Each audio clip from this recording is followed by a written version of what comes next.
I want to hear more why you want to debunk Chase. Well, so Chase has been debanking lots of people, right? According to Trump.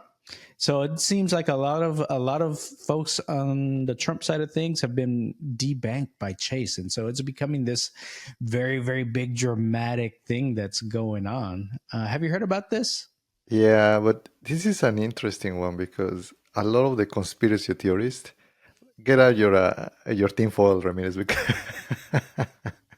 so maybe a little bit of history here. JP Morgan, the original, like the founder, right? Like JP Morgan, it was one of the bankers that helped it to fund even Henry Ford, like the old America, right? The foundation of American corporations. These guys, they were basically their bank. It was the Rothschilds. So I guess European bankers, they lended the money to JP Morgan, so that way he can, I guess, lend to these founders like the Rockefellers, JP Morgan, all of these, the 13 families. So what the reason why I'm bringing it up is because I feel that it has been kind of the old money, the old regime, and now that you see Bitcoin trying to kind of generalize, even with the new administration with Trump, you see the friction, and you see it with this headline, right? Like a bunch of headlines: J.P. Morgan versus Strategy Bank, right? And then you see also J.P. Morgan versus Trump, right? And so, what's your take on all of this? Well, so there's been a long-standing financial tension between Michael Saylor's MicroStrategy, MSTR, and Jamie Dimon's JPMorgan Chase, right? It's escalated into this perceived coordinated financial warfare that's involving boycotts and political accusations. So I think now some of the things that have been happening over the last few months are it's becoming a little bit more clear about what's going on. And just like you said, I think it does have to do with kind of this the old guard trying to keep power against like potentially this new guard that's forming that's revolving around crypto and Bitcoin. Because if you think about it, the one of the big things about Bitcoin is like you're your own bank. If you're your own bank, why do you need JP Morgan Chase? So it is that kind of key thing there that is maybe driving this new war, this financial warfare that we're seeing kind of starting to break out. And so we can dig into a little bit about what's going on with MicroStrategy, and then how is Trump and his family involved? Because some of this is kind of interesting. Yeah, there actually Eric Trump. He did a podcast with Graf and Stefan, and they straight out ask him like, why you are like very Bitcoin proponent, right? And basically they debunk him. Like when he was doing some businesses and all of that, is like the old regime, right? Without getting into politics, in his own businesses, they debunk her. It's like, hey, this is crazy that uh, basically, and sometimes people don't know what that means, right? When they debunk a person, basically they take your money, and until there is some process and whatever, they can freeze your accounts and you cannot get access to your money. And then suddenly, if it is okay, they give you the money, but then now you're not able to place it, so it's tough to even do business. So that was kind of what he said, you know what, this is ridiculous, we need to start using crypto, and Bitcoin is one of the avenues. So, and not just that, multiple people, multiple entrepreneurs, and even actually to one of the, not sure if it was Graf and Stefan or so on, or his body, they did the same. So that's the reason why also they were proponents. So it would be interesting if maybe Michael Saylor goes into creating a strategy bank, right? So would you do it if it's like maybe an online bank? Hey, I'm all in on Michael Sider's vision. If he's gonna try and come up with a strategy to try and even the playing field a little bit, and he's gonna come out with something called Strategy Bank. I think it makes sense. So this would be pitting kind of the two major concepts in banking against each other, right? Michael Saylor would be aggressively building a full reserve Bitcoin institution, kind of as the bank, right? And some are calling that model the StrategyBank model, and it would be pit against JPMorgan's the fractional reserve model, which is basically they can lend out the money that you have in the bank over and over to other people, and that's how they're making their money. So if there's ever a run on the banks, you ask for your money, they may not have it because they've given the money out over and over again. So that's Mm. kind of the basics of a fractional reserve model. So I think I'd be all over it. Mm-hmm.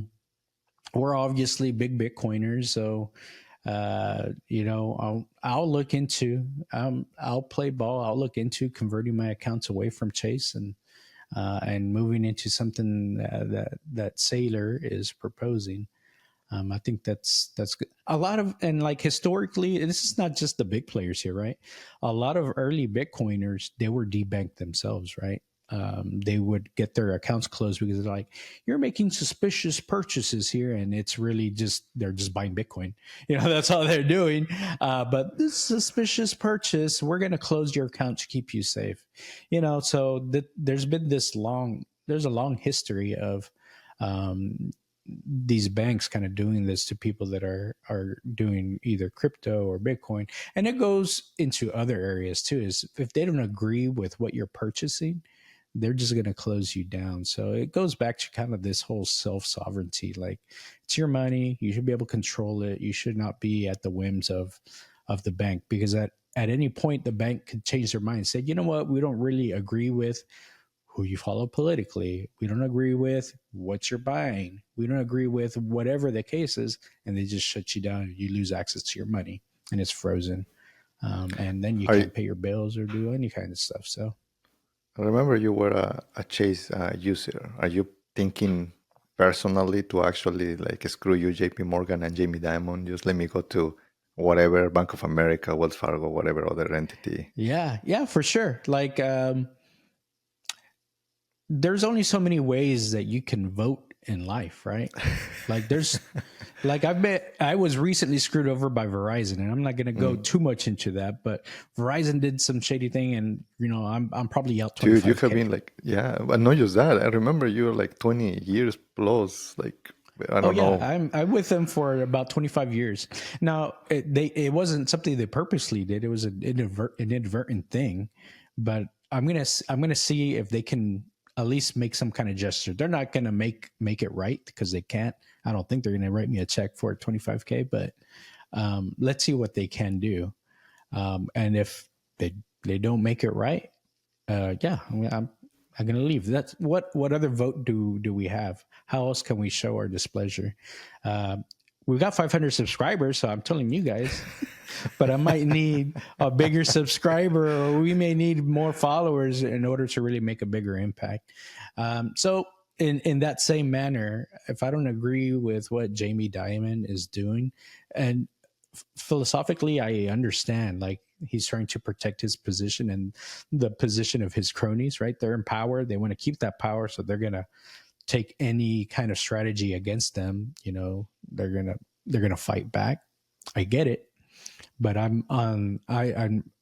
much prefer being on Michael Saylor's side here. Remember, JP Morgan called Bitcoin a pet rock. And he says Bitcoin's only good for illicit use cases like buying Yep. drugs or whatever, buying weapons. I don't know, for mass destruction. Who knows, right? So this is in one way, it's like, okay, I get it. He's just uninformed, but he's being two faced in a lot of this stuff because he's saying one thing to the masses in trying to control them or doing mind control, but then on the other end they're announcing themselves as being an authorized participant for BlackRock's Bitcoin ETF IBIT, right?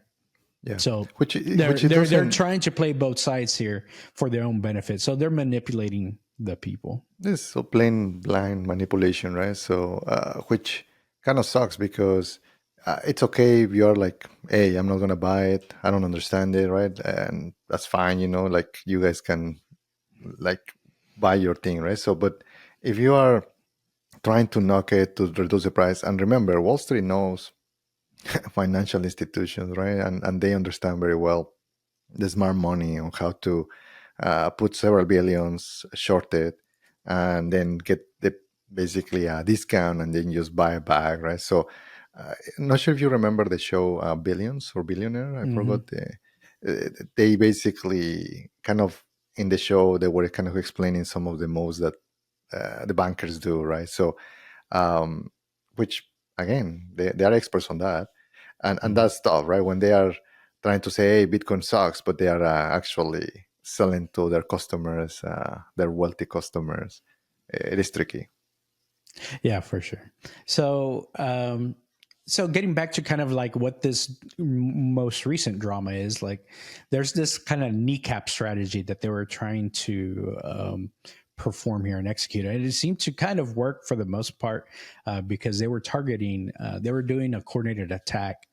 Um, Against MicroStrategy, Michael Saylor's MicroStrategy, right? So it initially started like back in July, I think it was, where they basically increased MicroStrategy's margin requirements. It went from 50% to 95%. Which, when you do that, it's like you're basically saying, hey, like we're they're taking back their loan, basically their money that they agreed to give you. They're taking it back, and they want you to pay it back, or you're going to default on them. So that started this like a big cascade effect of different things that they had to do to cover this their initial loan or whatever, right? Because MicroStrategy was raising a lot of money, and they're raising this money to buy Bitcoin and things like that, right? That's part of their Hmm. strategy of their business.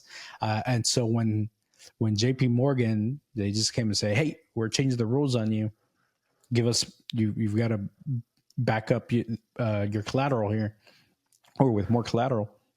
It's gonna throw a wrench in their plans and things like that. So, and then on top of that, that was like step one. Step two, they started this rumor about how MicroStrategy is going to get delisted from the MSCI, from the indexes, and not specifically. They didn't say specifically MicroStrategy, but they're like Hmm. anyone that has big treasuries, like in crypto or Bitcoin. Those are the people that might get delisted. FYI, obviously, another direct threat, another direct hit to MicroStrategy. So, So sometimes and though, then they launched their own product. JP Morgan then launched their own product. So it was a pretty much direct attack towards MicroStrategy. So I'm glad MicroStrategy is going to try to fight back and say, hey, we're going to do StrategyBank or whatever the case is to try and do the same thing back, right? This is going to for be a back sure. and forth here. This is just the beginning. This is the first inning here. Yeah, and maybe if you start looking, some of these things don't make a lot of sense, right? So let me share my screen quickly. I was looking, okay, how many bitcoins MicroStrategy has right now, and it's almost, I guess, 650,000 BTC. And I was looking, okay, look at the stock price of MicroStrategy. So in some point it was 400, and right now is 177, right? So I was looking also the market cap, which is 50 billions. But if you accounted how many bitcoins they have, even if they just sell the bitcoins, it's literally it's just it doesn't the margin of safety is there. They have the assets, so it is not making sense. And I was thinking, and even I asked you, it's like, why people are not buying it right now? Is and again, we are two dudes in the internet. I'm just showing you the information. It's just in my mind, it's like, this is a great time for buying. I don't have MicroStrategy, but like, right now, just with the amount of bitcoins that they have, It's almost it $60 billion worth of Bitcoin, but yet their company is being valued at 50 billion or whatever the and case is. again, So yeah, maybe they have loans and all of that, right? So, but it's just an easy way to see to remove the noise, because I think that sometimes people like, oh, the sky is falling, and they just are fearful on that. But it's like, I remember maybe a few years back. Do you remember when oil they start burning the oil because an oil went negative? Do you remember that oh yeah, that yeah, year? that's right. Guess what I got? What I buy in that time? when when there's blood in the streets, that's when you go shopping. I mean, it's like if you have dry powder, right? Like, it's like just execute it. Yeah, I think that that's the the call out for today. If you have it, and again, this is not a financial advisory or anything like that. It's just our opinions. But it's like this is a way to see how things are in discount. And I see right now MicroStrategy for sure being in a discount. Yeah, for sure. They have taken a hit, and you know, um, it's not that the people that are buying or that are buying and selling MicroStrategy, they're aware that they have $60 billion worth of Bitcoin, right? They're aware of that. So, but here's the thing: they've got to contend with the mass psychology of this, right? Mm-hmm. If society as a whole or investors as a whole see it as there's, it doesn't even have to be a negative sentiment about it, but it can be you're unsure about what's going to happen.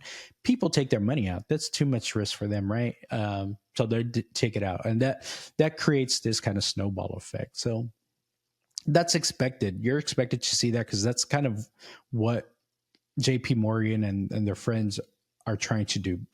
The reason is because this is basically what the real war is here. This conflict is basically philosophically driven, right? Based on JP Morgan's fear that Bitcoin and stable coins are signaling the death of fractional reserve banking, right? People are waking up to the fact of how things work, how the economy really grows, how it's almost like imaginary, right? How things work inflationary are, and how they do their fractional reserve banking, right? They're using your money to make money, and so right, Michael Saylor is basically saying we can do things in a different way, and I'm going to Mm-hmm. show you how. And so there's these two philosophies that are going to be battling They're against each clashing. other. And Yeah. Bukele mentioned it like maybe a year ago or something. Is like about taxes, right? Why we are paying taxes, right? So it's like when we can print, at least United States can keep printing money, and it's like you just keep doing it. So maybe let me share again my screen very quickly. I just a different way to see information. Uh, so I was looking the in this case Chevron just doesn't matter, right? Any of the oil companies their PE ratio is 21, and if you compare it to strategy, is at the price right now is 8. And if you see compared to a Tesla, which is 287, it's like it's just bananas, right? Like this guy is thinking and doing, and yes, has it's a financial product, right? But it's just the ideas behind it. For me, is it's at the moment is an interesting buy because again, if they create a bank, a strategy bank, and they start offering, there is now more. Um, I don't want to say more valuable, but it's like now it's consumers, right? Consumers can tap into it, which I see that again, Michael Saylor can. The guy is pretty sharp. So we'll see. We'll pay attention. Obviously, in the pod, we will continue to watch and observe how it develops. But it's very interesting. You see all of these political warfare, financial warfare, right? That is just trying to play, and we're seeing it in plain sight. Yeah. So I see it's very interesting. You're seeing kind of these maybe not unlikely allies, but these allies that are kind of saying they have a common Enemy. enemy in a And way. remember, the enemy of my enemy is my friend.